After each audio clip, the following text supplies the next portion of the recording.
మాత్రమే వారు అడిగితే ప్రతిపక్ష హోదా కల్పించాలి అని అనుకుంటే మాత్రమే కల్పించే అవకాశం ఉంటుంది. కానీ రాజ్యాంగపరంగా మరి 11 స్థానాలు వచ్చిన వాళ్ళకి ప్రతిపక్ష హోదా కల్పించేటువంటి రైట్ అయితే ఏది లేదు అనేది అయితే ఒకటి స్పష్టమవుతుంది. అంటే ప్రభుత్వం ఇవ్వాలి అనుకుంటే ఇస్తుంది, కానీ ప్రజలే 11 స్థానాలకు పరిమితం చేసినప్పుడు ఇంకా అధికార పార్టీ ఎందుకు జగన్మోహన్ రెడ్డి గారికి ప్రతిపక్ష హోదా కల్పిస్తుంది అనేటువంటి ఒక చర్చ కూడా పెద్ద ఎత్తున దారితీస్తూ ఉంది. సో ఇది ఒక అంశం అయితే ప్రస్తుతం ఆయన ప్రతిపక్ష హోదా లేకుండా అసెంబ్లీకి వెళ్ళరు కాబట్టి ఒకవేళ వెళ్ళినా ప్రతిపక్ష హోదా లేకుండా అసెంబ్లీకి వెళ్ళినా ఆనాడు ఆయన ఏ విధంగా అయితే ప్రతిపక్ష పార్టీలను హేళన చేశారు, ఇప్పుడు అదే ప్రతిపక్ష పార్టీలు అంతకన్నా ఎక్కువగా ఆయన్ని హేళన చేయడానికి సిద్ధంగా ఉన్న పరిస్థితి స్పష్టంగా కనబడుతోంది. 164 స్థానాలతోటి కూటమి అభ్యర్థులు బలంగా ఉన్నటువంటి హౌస్లో 11 స్థానాలతోటి 10 మంది ఎమ్మెల్యేలను వేసుకొని మరి జగన్మోహన్ రెడ్డి అసెంబ్లీకి వెళ్తారా అంటే మరి అది కూడా $1 మిలియన్ ప్రశ్నగానే మారుతూ ఉంది. సో మరి అలాంటి తరుణంలో ఆయన భవిష్యత్తు ఏంటి, ఆయన భవిష్యత్తు రాజకీయ పరిస్థితి ఏంటి? సో మరి అలాంటి తరుణంలో వైఎస్ జగన్మోహన్ రెడ్డి పులివెందుల శాసనసభ్యుడి పదవికి రాజీనామా చేసి మరి కడప పార్లమెంట్ సభ్యుడిగా ఉన్న అవినాష్ రెడ్డి చేత కూడా రాజీనామా చేయించి ఈయన కడప పార్లమెంటుకి పోటీ చేసి మరి పార్లమెంటుకి వెళ్తారు అనే చర్చ పెద్ద ఎత్తున అయితే వస్తూ ఉంది. అయితే దీనికి సంబంధించి ఇంతవరకు కూడా అధికారికంగా ఎవరూ కూడా వైకాపా పార్టీ తరపు నుంచి ఎవరూ కూడా దీని మీద స్పందించిన పరిస్థితి లేదు.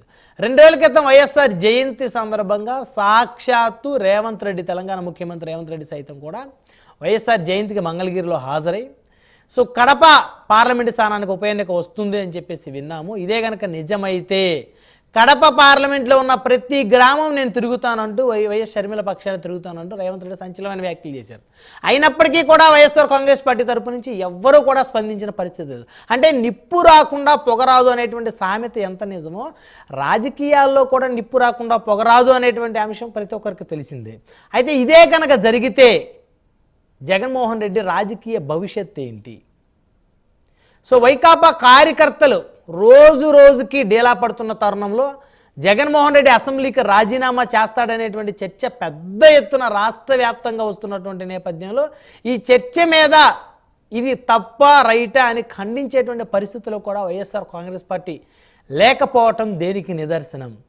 ఒకవేళ జగన్మోహన్ రెడ్డి పార్లమెంటుకి పోటీ చేస్తే కడప పార్లమెంటుకి ఇప్పుడున్న పరిస్థితుల్లో ఆయన ఎంపీగా గెలిచే అవకాశం ఉంటుందా? మరి పులివెందుల అసెంబ్లీ ఏదైతే ఉందో మరి ఆ అసెంబ్లీ తరపు నుంచి BTech Ravi Telugu Desam party in charge మరి 1000 కళ్ళతో కాసుకొని కూర్చున్న పరిస్థితి.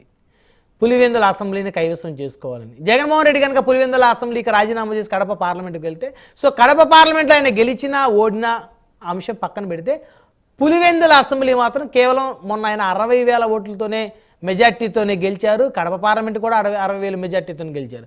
ఈరోజు అధికార పార్టీలో ఉన్న కూటమిని తట్టుకొని పులివెందుల అసెంబ్లీ కానీ కడప పార్లమెంట్ కానీ వైకాపా అధినేత ఆయన సోదరుడు గెలవటం అంత ఈజీనా?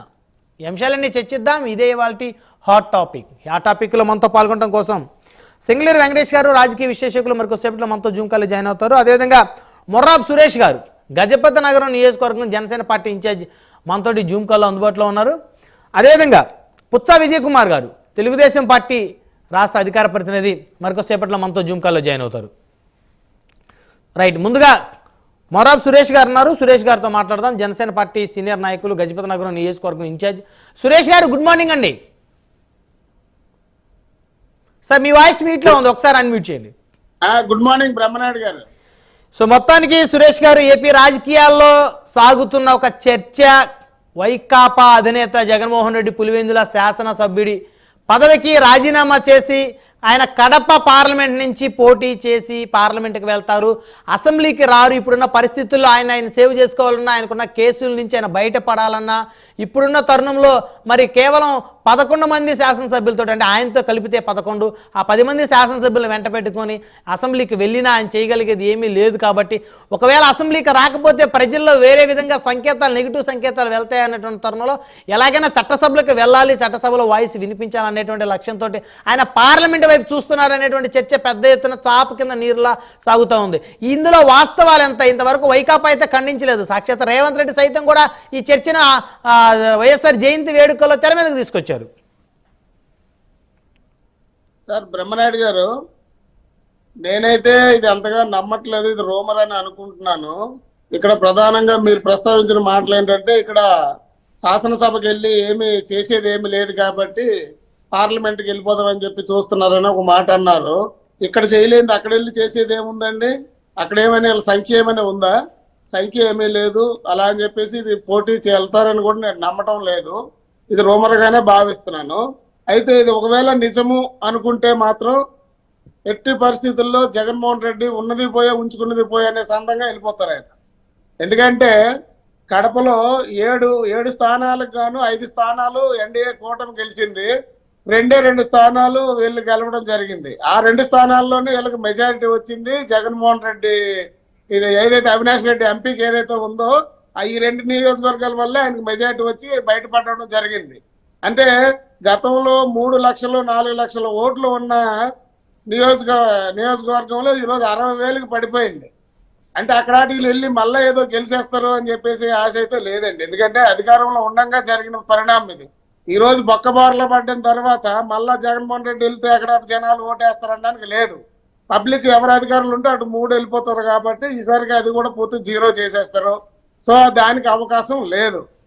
ఒకవేళ జగన్మోహన్ రెడ్డి గారు, నాయుడు గారు మాట్లాడొచ్చా?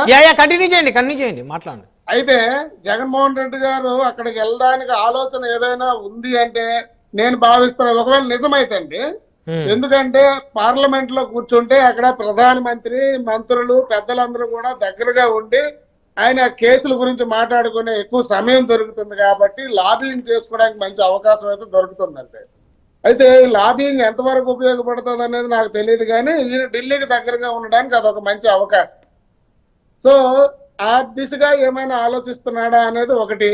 2 అసెంబ్లీలో కూర్చోడానికి ఆయనకు ముఖం చెల్లటం లేదు. చంద్రబాబు నాయుడు గారి దగ్గర ఎదురుగా నిలబడి ఒక్క నిమిషం కూడా ఆయన పవన్ కళ్యాణ్ గారిని, చంద్రబాబు నాయుడు గారిని చూసి నిలబడే అవకాశం లేదు.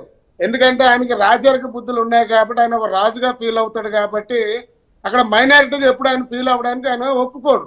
అక్కడ కూర్చోలేడు. ఆయనకి ఒక రకమైనటువంటి అదే ఆ భావన ఏమంటారో తెలియదు, కానీ ఆయన చిన్నగా చూసుకోవడానికి ఆయన మనస్తత్వం ఒప్పుకోదు కాబట్టి అసెంబ్లీకి వెళ్లకుండా పూర్తిగా ఉండాలి. అసెంబ్లీకి వెళ్లకుండా ఉంటే జనాలు పబ్లిక్ లో రాంగ్ మెసేజ్ వెళ్తుంది. సో మనం పార్లమెంట్కి వెళ్ళిపోదాం అని చెప్పేసి ఒక ఆలోచన. ఇది నిజం అయితే మాత్రం నేను చెప్తున్నాను, నా యొక్క ఆలోచన విధానం చెప్తాను. ఒకవేళ వీళ్ళు ఎవరిష్టం అండి, ఎవడ అబ్బగాడి సొమ్ముతో ఎలక్షన్లు జరుగుతున్నాయండి, వాళ్ళ అవసరాలకి వాళ్ళు రాజీనామా చేసేస్తారా? పబ్లిక్ ఖాళీ లేదా, పని పాట లేదా? 2 నెలల క్రితం ఓట్లు వేశారు, మళ్ళీ ఈ రోజు వచ్చి ఓట్లు వేయాలా? అసలు ఎందుకు నువ్వు రాజీనామా చేస్తున్నావు అని చెప్పేసి పబ్లిక్ అడుగుతారు కదండి, అడుగుతారు కదా. ఓట్లు వేసామయ్యా, నువ్వు ఎందుకు రాజీనామా చేస్తున్నావు? ఇక్కడ 2 రాజీనామాలు జరగాల. ఒకటి జగన్మోహన్ రెడ్డి చేయాలి, అక్కడ అవినాష్ రెడ్డి చేయాలా. ఇద్దరు రాజీనామాలు చేస్తే మొత్తం 7 నియోజకవర్గాల్లో ఉన్నటువంటి ఒక పార్లమెంట్ కాన్స్టిట్యూన్సీలో అసలు ఎలక్షన్లు జరుగుతాయి. దానికి ఎంత సొమ్ము ఖర్చు అవుతుంది, ఎవడు పెడతాడు, దీనికి ఎందుకు పెట్టాలి, అసలు వీళ్ళు ఎందుకు రాజీనామా చేయాలి, 2 నెలల క్రితం ఎందుకు పోటీ చేస్తారు, ఇప్పుడు ఎందుకు రాజీనామా చేస్తారు అని పబ్లిక్ అడగరా? చదువుకున్న వాళ్ళు అడగరా? యువత ప్రశ్నించదా?